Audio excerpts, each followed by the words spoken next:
Now is a great time to be paying attention to your relationships, especially since June 19th of this year, 2023. And I'm about to tell you why. So Venus, the planet that does a lot having to do with art, relationships, beauty, valuables, values, and all of the things that we hold dear, is actually preparing to go retrograde. She's not going to do it until July 22nd, but between June 19th and July 22nd, she will be covering the degrees that she will retrograde back over during her retrograde period. So what this looks like is if you have Venus, and Venus is going around the sun, and then we are Earth. I've done this before with Mercury retrograde. Some of you might remember this. I am, by the way, Crystalline. I'm your astrology mentor. You can find me at The Real Crystalline on TikTok and Instagram, where I do stuff like this a lot. So what we see is that from Earth, Venus can often be between us and the sun. So we will see Venus going direct when she crosses behind the sun, but then when she comes back around, she's passing between the sun and Earth. And so from our perspective, even though around the sun, she's doing a circle, to us, she is going around and just doing the same thing. You can even see on your screen right now, to you, she actually looks like she's just moving back and forth in a straight line. That is retrograde. The first time she goes around, she covers the certain degrees from our perspective, but then when she comes back around, to us, it looks like she's covering them again. And then, of course, she will cover them one more time to complete the circle. Mercury works in a very similar way, but retrogrades a lot more often, up to like 4 times a year, whereas Venus will retrograde every 2 years or so. So the last time we had a Venus retrograde, it was actually in 2021, in December into January of 2022. And the last time Venus retrograded where she is now was actually 8 years ago, because that's how long it takes for Venus to complete a full cycle of something. So it was 8 years ago, circa 2015. That's another thing you can think about as we go through and we talk about what this Venus retrograde looks like on a chart and what it means for you. So really quickly, the first thing we're going to do is talk about the basics of a Venus retrograde and what this actually looks like. Then we're going to dive into the chart and show you some nuances and some details that might help you feel more proactive as you go through this process. So Venus retrograde, of course, retrograde reminds us of a lot of RE words: revisit, re-edit, revise, renegotiate, or remediate, right? So thinking about words like that and then applying it to relationships or our artistic passions, or even sometimes our finances when Venus gets involved with supporting our livelihood. If you think about the sort of Venusian traits that Taurus can sometimes carry, being ruled by Venus. A lot of the times we're thinking more about the relationships, which is on a Libran side as well, but the signs are not the planet. They have their own traits. So when we think about Venus, she does things.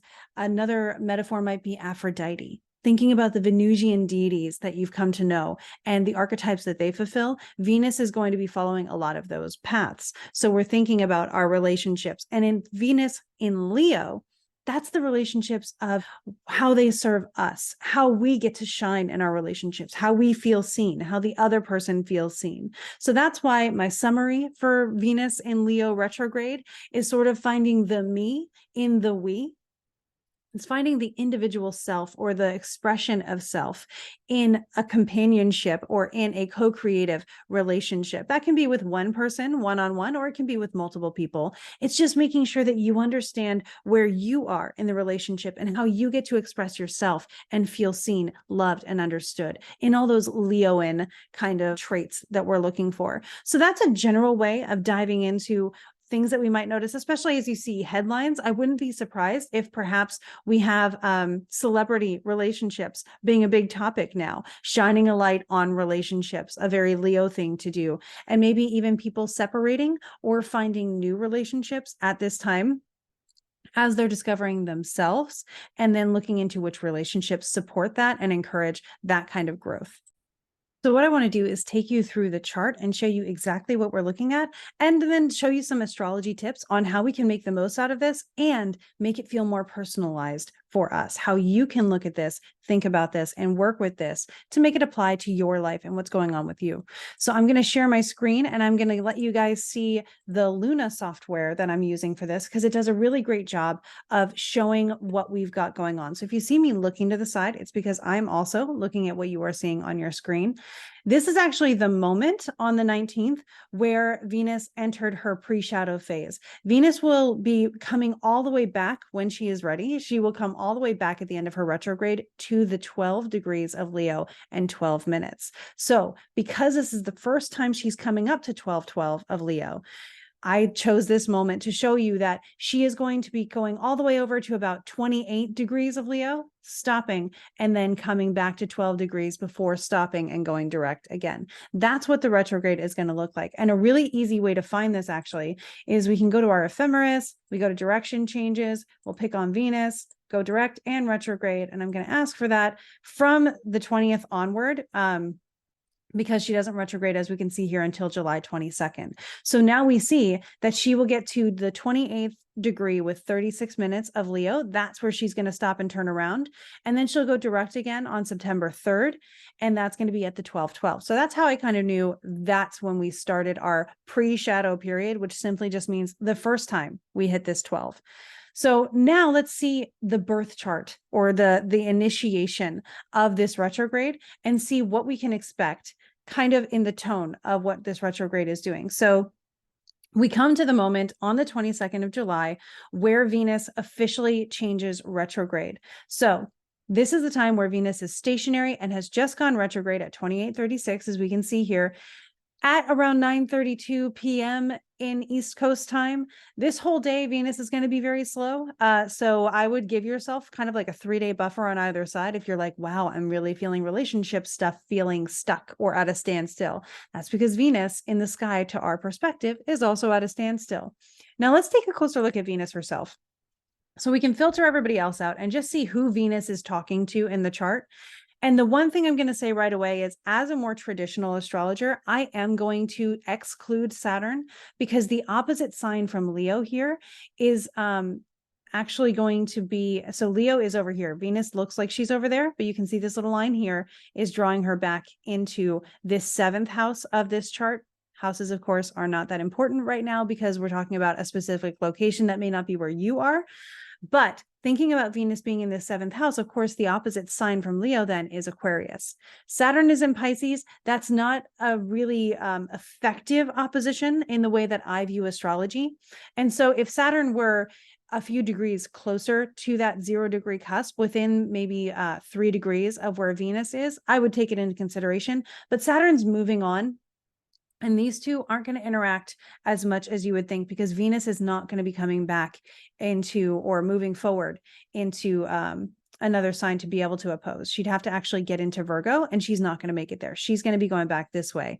So they're not actually going to make it to see each other, which means it's not really something that I feel is affecting too much the tone of this retrograde. However, there is a degree here that I am looking at. So we see that Mercury is nearby. So communication in relationships might be something where, seeing Mercury in Leo, it's the I want to get my words out. It's I want to say my piece. So making sure that we consider mediation and compromise in our relationships might be helpful.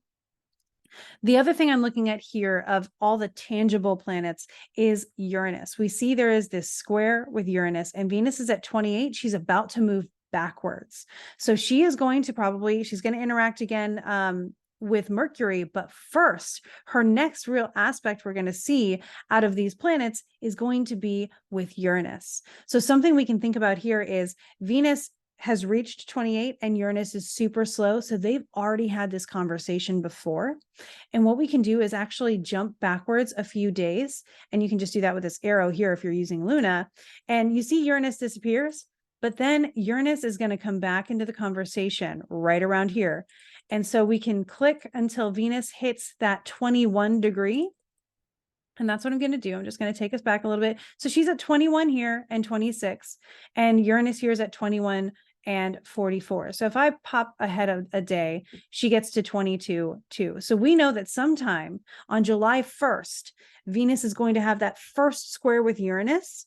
And then when we come back to our situation of Venus going retrograde again, which I can just click down here and conveniently get to, thank goodness, we see that now Venus has surpassed Uranus and is stopping and coming back again. That's the I'm not done with this conversation and another thing kind of situation we're seeing there.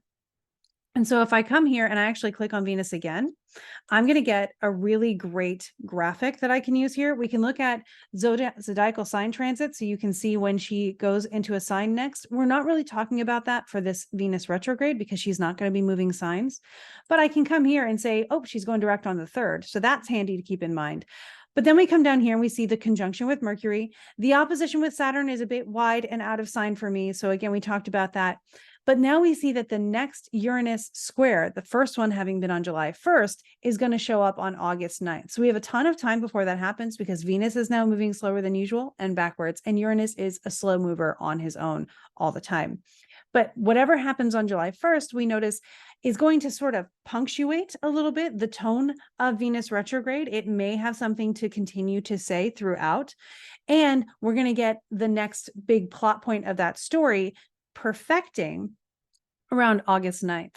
So we know that Venus will go direct on September 3rd. So we're seeing like roughly about halfway through or a third of the way through this retrograde, this Uranus comes back into play. So when we think about that, Venus and Uranus together, when they square, there's some interesting things happening here where Venus is, of course, the ruler of Taurus. So there's some sympathy here of Uranus being in Venus's sign, but they are square. And the nature of a square is also the same nature that we would attribute to Mars. So there can be anger, aggression, conflict, active things happening. Now, two ways this might show up, of course, is a sudden change or revelation or epiphany, or we think about Uranus as the revolutionary or the genius are some really handy things. Sometimes also the wrecking ball, because it just comes and makes things new and gives us a really sharp pivot in life. So when we think about Uranus in relationships, we may suddenly take a pivot in our relationships. That doesn't necessarily mean separating, but it could mean suddenly we have new priorities and we're taking a different turn, or something in the relationship has changed, even though we didn't quite see it coming. And that can strengthen the relationship, or it can bring about a situation where we're working more in the relationship, working more consciously on this chosen partnership that we have with whoever is in the relationship. It doesn't have to be a significant romantic other. It can be in business. It can be in friendships, in just relationships. So giving yourself, if you're afraid of losing a significant other, two things about that. First, don't let Venus be the reason that you're afraid of it. Second, interview yourself onto maybe why you're afraid of it and why you're feeling so attached to the relationship as it currently is.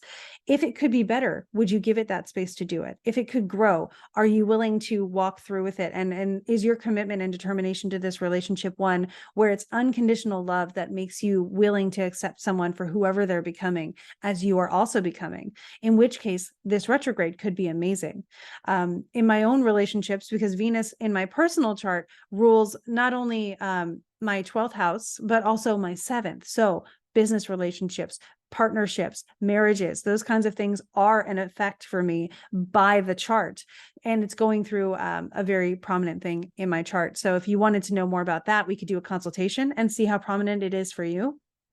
But I can tell you right now, if it is angular in your chart, the 1st, 7th, 10th, or 4th house, this may happen in more of your personal sphere. If it's in any of these other houses, it may be someone else's relationship that you're noticing, or a peripheral relationship that is being changed. And you may not even notice it much at all, depending on how strong Venus is in your chart or how influential this transit is, how active it is for you. So if you are someone who is enduring it right now, who is going through it and feeling it very prominently, this is a great time where you can do negotiations, where you can do counseling together to not fix something, but to grow an understanding of each other better is a great option. To renegotiate contracts and agreements with business partners to make sure everybody is still being served the way that they need to be served and getting everything out of the relationship that they want. That's another thing that you can think about. But again, keep an eye as to where this is happening in your chart. All of the houses have different areas of life that they govern. The 1st house, of course, is the most personal. That's you and your personal life. The 7th house is the other. This is why marriage and partnerships often show up there. The 10th house can be your reputation, your career, your life goals, and the path that you're on. So that can often be thinking about your branding or what it is that your life's work is. And then, of course, the opposite of that is the home balance. So things at home with family, all of those other things, those relationships may be going through change as well. Everywhere in between still does have something that it is associated with. But again, because because it's a little bit more peripheral, you may not notice it as strongly in your life. So it's kind of like you get a little bit of a pass on the Venus retrograde. That's not to say you won't notice things. It's just not as in your face as it might be if it's angular. And again, if you're looking for more guidance on this, I do offer consultations. I would be happy to schedule them with you on my website. It's literally kristalinavitovic.com, super easy to find. And then we can talk about it for you, come up with strategies. But my best strategy just in general is be willing to compromise where compromise is comfortable, but also be willing to say, I need this. This is something I need to feel seen. It is okay for me to feel seen. It is okay for me to feel confident. Another thing that I think is important that I'm already noticing as I'm observing Venus and Leo in general is that we're noticing that we want to be able to trust our judgment a little bit more when it comes to other people's characters. So if new people do come into your life, retrogrades are not typically a time to start new things. They're a time to renegotiate and rework current things. So if a new thing comes into your life, give it sort of a period of what I would consider, give it a courtship period. Try it out. Do some dating with whatever opportunities, interactions, and relationships come into your life. And then after Venus retrograde, you'll have everything you need to assess whether this relationship is one that is sturdy, supportive, and one that you want to feel passionate in pursuing. Again, that could just be interests. It could be business. It could be work. It could be anything in your life. And it also could be romantic. We're certainly not throwing that out either. So things to keep in mind for this Venus retrograde.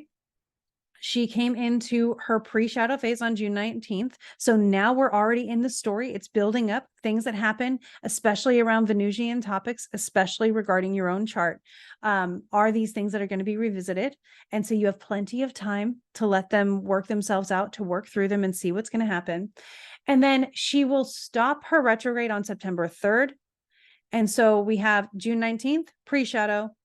The official retrograde begins on July 22nd, will last until September 3rd, and then she covers these degrees one last time in the period between September 3rd and October 7th. So that is the buildup to the story itself, and then the resolution to the story, if we break it down into three things. So we are in the introduction right now, discovering the tone of the story, the theme of the story. Then we get into the action of it with the retrograde. And then finally, after September 3rd, we get into the resolution and everything falling into place for us to be able to move forward. So that is your Venus retrograde in not so much of a nutshell, but also hopefully something that is really helpful. I'm just going to check my notes here, make sure I gave you everything I wanted to give you. And I think we are all set with that. So I hope that this has been helpful. I hope that it's helped you feel a little bit more acquainted with how retrogrades work, with how the chart works, with how your life works with what is going on. And if you really did like the way Luna was giving you all that information, I do have a code that'll give you 10% off of your own subscription to Luna. I'll put that in the description for you of this video, and you can check that out as well. But if you want to stay in touch, you can always find me on the Alchemist Inkwell podcast, on the Ask Me Astros podcast / live broadcast, which is always a lot of fun. And more personally, at The Real Crystalline on Instagram and TikTok, where I love engaging with you guys and doing my silly little skits to help make the sky feel like a story that we can all really understand together. So may this Venus retrograde be in your favor, but I have every bit of confidence that you will navigate it beautifully.